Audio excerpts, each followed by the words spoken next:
Assalamualaikum warahmatullahi wabarakatuh. Selamat pagi, selamat siang, selamat sore, dan selamat malam buat teman-teman semua yang ada di rumah.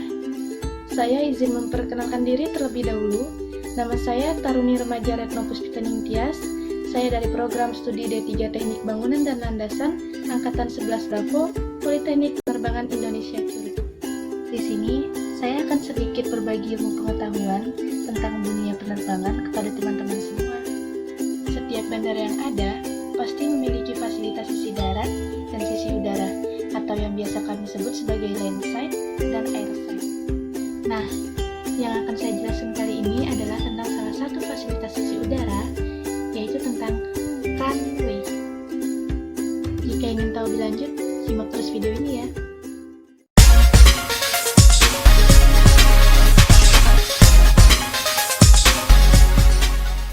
Apa itu runway? Seperti yang kalian lihat dalam cuplikan ini, terdapat pesawat yang hendak mendarat di landasan, yang biasa kita sebut dengan landas pacu atau runway, yaitu suatu daerah persegi panjang yang ditentukan pada bandar udara di daratan atau perairan yang dipergunakan untuk pendaratan dan lepas landas pesawat udara. Nama landas pacu diambil dari arahnya dengan pembulatan ke puluhan terdekat dengan angka tersebut menunjukkan arah, yaitu dengan 09 Timur, 18 Selatan, 27 Barat, dan 36 Utara. Karena sebuah landasan pacu bisa dipakai dua arah, penamaan pun ada dua dengan selisih 18. Hal ini terjadi karena berbeda 180 derajat. Apabila bandara memiliki beberapa landasan pacu dengan arah sama, akan diidentifikasikan dengan penambahan huruf RCL untuk right, center, dan left. Landasan pacu memiliki lapisan aspal hot mix dengan identifikasi angka, derajat, dan arah yang dituliskan dengan huruf, serta garis-garis yang mirip dengan zebra cross pada ujung-ujungnya atau disebut dengan threshold markings yang semakin berkurang jumlah garisnya bila menuju ke tengah landasan yang menunjukkan saat-saat pesawat harus melakukan touchdown atau roda-roda yang pertama kali menyentuh landasan saat mendarat serta melakukan take off atau melandas. Berikut adalah proses pembuatan runway. Sebelumnya, tadi kita sudah menyebut runway itu menggunakan aspal atau dengan nama lain fleksibel. Ini adalah susunan lapisan aspal atau fleksibel pavement pada runway, di mana paling bawah ada lapisan tanah dasar atau subgrade, lapisan fondasi bawah subbase course, lapisan fondasi atas base course, dan lapisan permukaan surface course. Pada landasan-landasan tertentu, ujung-ujung landasan yang digunakan untuk touchdown atau take off digunakan lapisan beton atau rigid, bukan aspal. Untuk menghindari melelehnya aspal pada saat pesawat take off dengan kekuatan mesin penuh, aspal yang digunakan yang terbaik adalah aspal alam. Dan yang terbaik digunakan adalah aspal yang dihasilkan dari negara Trinidad dan Tobago. Pada bagian bawah lapisan aspal, yang digunakan adalah lapisan batu kali, bukan batu koral, seperti halnya penggunaan pengaspalan pada jalan raya. Landasan pacu dibuat dengan perhitungan teknis tertentu, sehingga permukaannya tetap kering, sekalipun pada musim hujan, dan mencegah tergenangnya landasan yang mengakibatkan pesawat mengalami aquaplaning, terutama saat mendarat yang sangat membahayakan pesawat udara. Nah, untuk penjelasan runway-nya dulu nih, kira-kira udah pada paham belum? Nah, saya lanjutkan lagi ya. Saya akan membahas tentang jenis-jenis runway menurut konfigurasinya. Simak terus ya. Sebelumnya, kita bahas ini dulu ya. Nah, di Indonesia, tepatnya di daerah Irian Jaya atau Papua, terdapat landas pacu perintis atau juga bisa disebut sebagai airstrip yang dimana memiliki konstruksi yang lebih sederhana dibandingkan dengan bandara komersial di kawasan yang terpencil. Terkadang hanyalah lajur tanah yang diperkeras yang diberi lapisan rumput.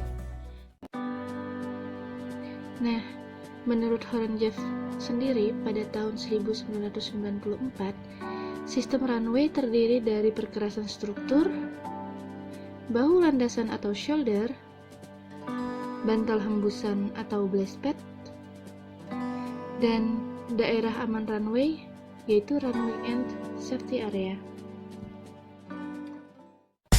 Pada dasarnya, landasan pacu diatur sedemikian rupa untuk yang pertama, memenuhi persyaratan pemisahan lalu lintas udara. Yang kedua, meminimalisasi gangguan akibat operasional suatu pesawat dengan pesawat lainnya, serta akibat penundaan pendaratan. Yang ketiga, memberikan jarak landas hubung yang sependek mungkin dari daerah terminal menuju landasan pacu. Dan yang keempat, memberikan jumlah landasan hubung yang cukup sehingga pesawat yang mendarat dapat meninggalkan landasan pacu yang secepat mungkin dan mengikuti rute yang paling pendek ke daerah terminal. Nah, sekarang kita langsung membahas tentang konfigurasi runway ya, di mana konfigurasi runway ada bermacam-macam, dan konfigurasi itu biasanya merupakan kombinasi dari beberapa macam konfigurasi dasar atau basic configuration. Konfigurasi dasar itu adalah 1. Landasan pacu tunggal. 2. Landasan pacu paralel.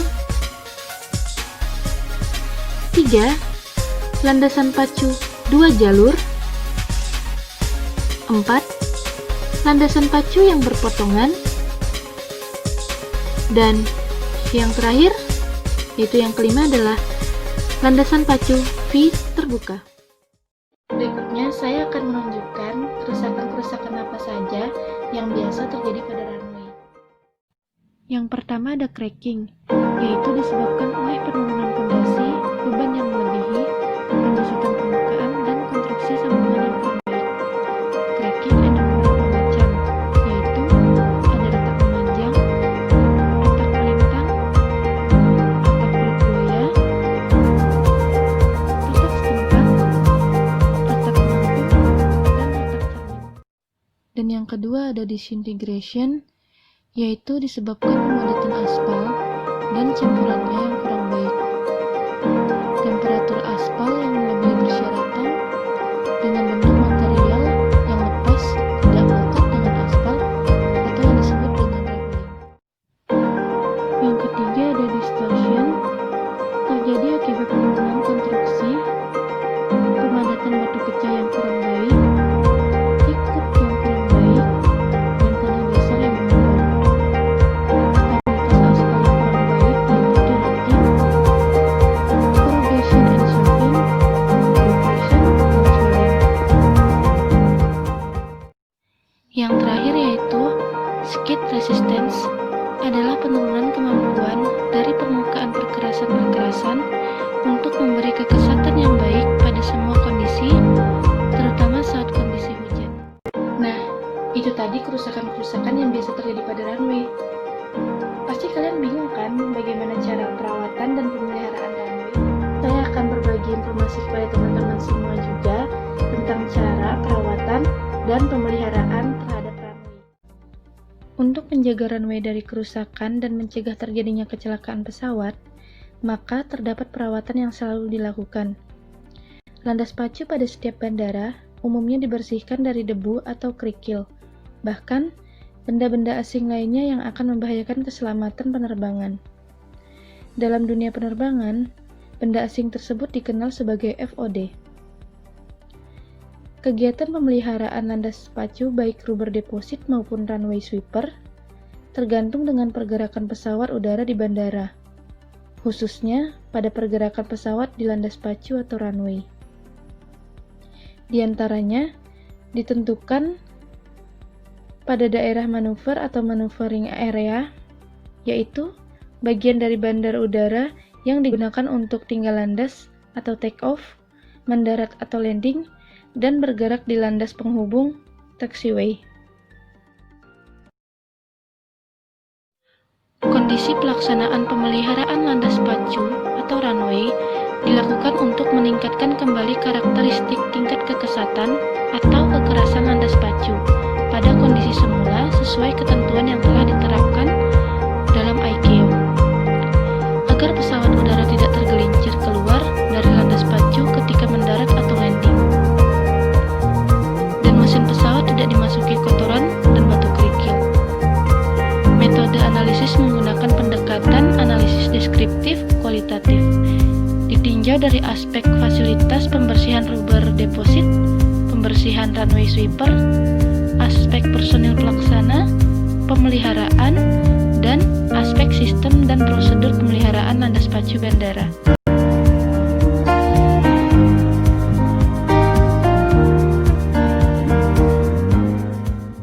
Nah, itu tadi salah satu tentang fasilitas sisi udara, yaitu tentang runway. Saya harap teman-teman semua yang di rumah dapat mengingatnya dengan baik ya. Nah, sekarang saya mohon izin mundur diri ya. Terima kasih telah menyimak video ini dengan baik. Dan saya mohon maaf jika misalnya di dalam video ini ada salah kata yang saya ucapkan kepada teman-teman. Saya mohon maaf dan saya ucapkan terima kasih untuk sekali lagi. Assalamualaikum warahmatullahi wabarakatuh.